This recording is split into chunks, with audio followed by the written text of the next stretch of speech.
भरोसे। हर बोला ना ए बोला काहे ना निकलत बारू तू घर से भेट न करबू का अपना लो भरोसे।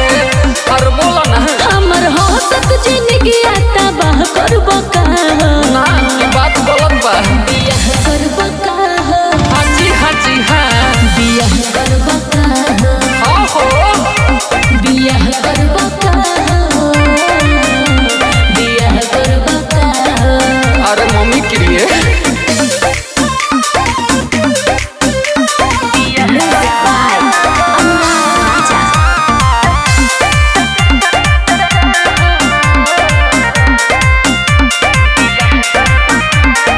एरिया में चलेला पापा के नामवा करे न दिहे ऐसन कौनो कमवा। हट सुना ना हे हाथे तुम तो हो धोखेबाज हो वादा करके भूल जाती हो।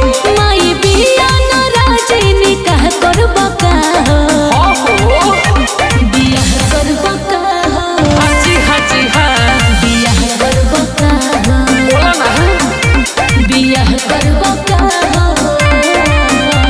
बियाह करबो का। अब कैसे कही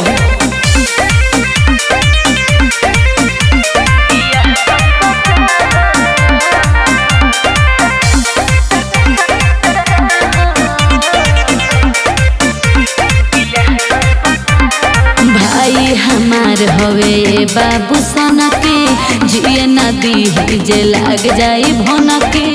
अरे कुछो ना होई बुझलू आज सुनल हो कान खोली असना दहयन लई है डोली। बोलो याल से ऐसे सलाह करबो का तो कह लीजिए बियाह करबो का हा हा हा हा हा बियाह करबो का आगे बोला बियाह करबो का खाली है कहबू बियाह करबो का।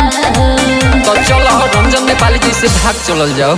शारदा रिकॉर्डिंग स्टूडियो मौलापुर बाजार।